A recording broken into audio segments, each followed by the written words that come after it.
Hello and welcome back. Today we're going to be talking about that time I made rockets and they were pretty terrible.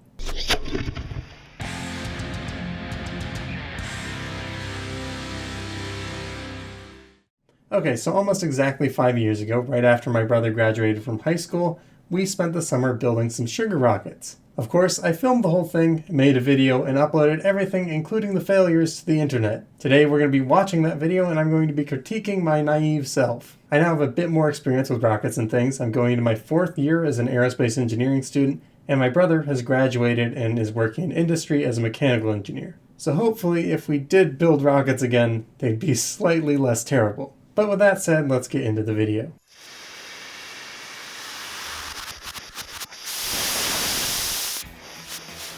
So you can see the engine there, it sputters. Now this again was 5 years ago, so I don't remember everything exactly, and we didn't have any telemetry or anything. The video is 90% of the evidence we have.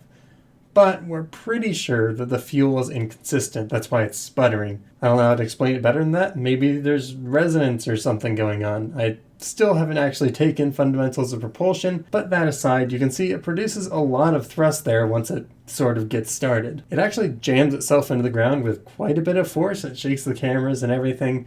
We thought that was pretty impressive because we'd actually packed down the dirt quite a bit, so there was some decent thrust on this thing. You can also see the massive under expansion of the gases, which basically means the gases get way bigger once they're outside the rocket instead of going in a straight line like you see on more refined versions. Now this basically means that we aren't getting the gas as fast as it could go. You've probably heard that rockets work using Newton's third law and all that, but basically if you're thinking of conservation of momentum, you have the rocket and the fuel, and then you want the rocket moving this way really fast, and to do that you need the fuel to move this way really fast.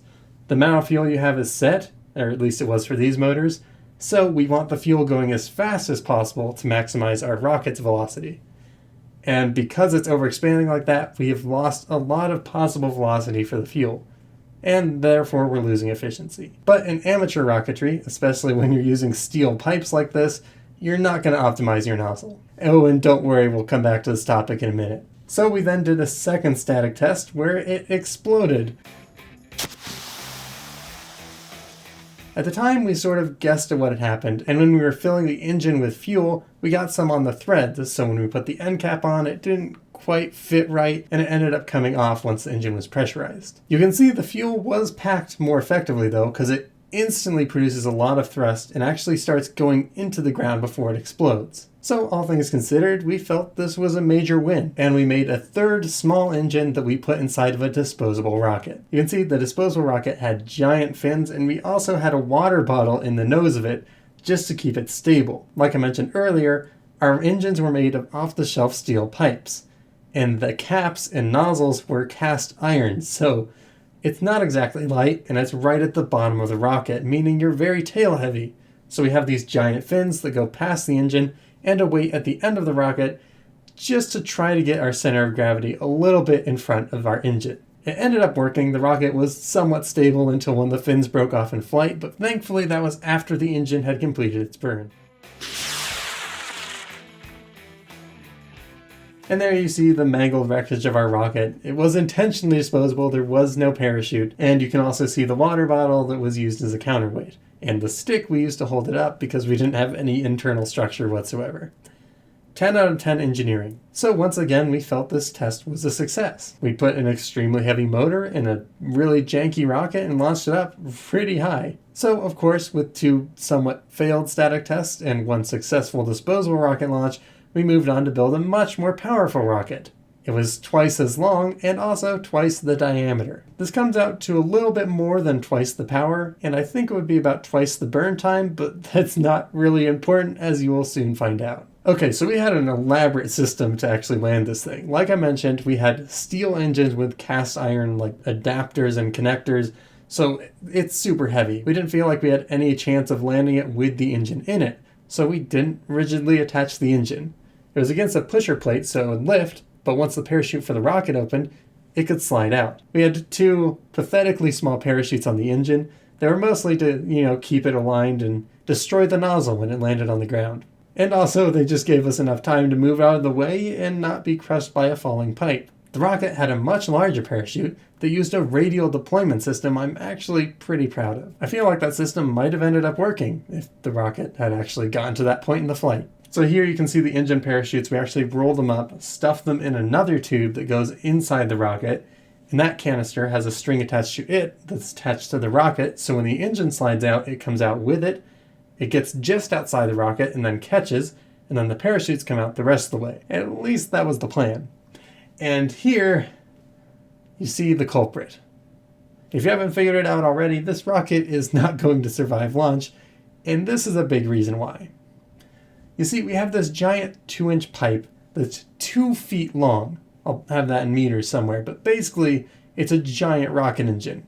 And we're pushing all of that hot gas through this tiny little hole. So most of us understand subsonic nozzles. That's nozzles for fluids that are going below their speed of sound. If you shrink your flow, it starts going faster and has lower pressure. But eventually you get it small enough that it reaches the speed of sound.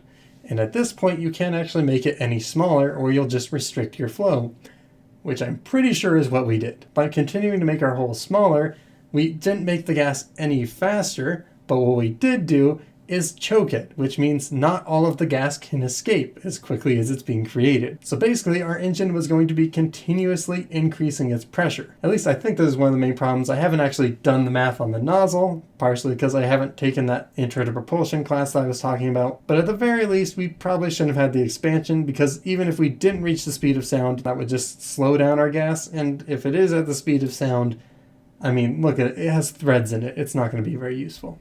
Alright, here you can see this rocket was like 7 feet tall. It weighed 15 pounds. It was a beast. And here's the launch. Let's see how this goes.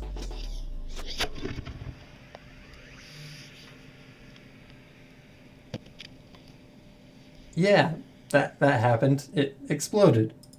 Quite spectacularly. Okay, so I'll explain a few things here. So you see we have this tube under it. Some comments said that was why it exploded. No, we had much bigger problems than this stupid PVC tube here. But basically that was to hold up the rocket. Underneath we had an Estes rocket engine, you know, the off-the-shelf model ones that fired up into our engine to ignite it. We tried our own igniters, but we had like 4 or 5 failed ignitions before this, so we just said screw it and pointed another rocket straight up inside. And it worked. You can see the smoke from the first engine come out of that tube, and then a fraction of a second later, it lifts up just a tiny bit, and then plunges itself a foot deep in the ground. Like, actually, it was a foot. We measured. It made a pretty big crater. What happened here is that cast iron end cap that's not pressure rated whatsoever broke under the massive amount of pressure. Like I mentioned earlier, I think this is because our nozzle was too small. It choked the flow and caused basically a massive buildup of pressure, and it broke that end cap. Now, obviously, we also shouldn't have been using the cheap, crappy end cap, but if I want to list all of the problems with this rocket, we'd be here all day. Long story short, the end cap exploded, shot all of those gases and the fuel grains up inside the rocket. You can see this blue confetti, that's the engine parachutes. I don't even know what happened to the capsule that was holding them. There's a piece of PVC flying by the camera, and it's actually charred on the inside, even though this is a fraction of a second after ignition. Yeah, this was quite a mess. And also, let's just talk about the amount of force this thing had when it actually blew the end cap. It jammed itself a foot deep into hard dirt. And that's ignoring all of the inefficiency of actually blowing up the rocket. You can even see when it's sitting there burning, one of the fuel grains pops out. It launched a bunch of them up into the air as well, and you can see that in another shot.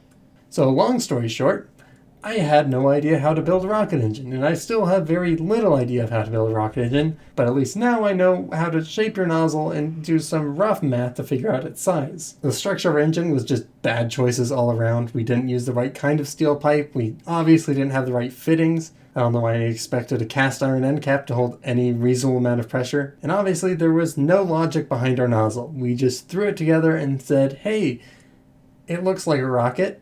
So hopefully this video was entertaining. I don't know if it's really going to be educational other than don't be an idiot. But anyway, I'm going to turn my fan back on because it's like 100 degrees in here.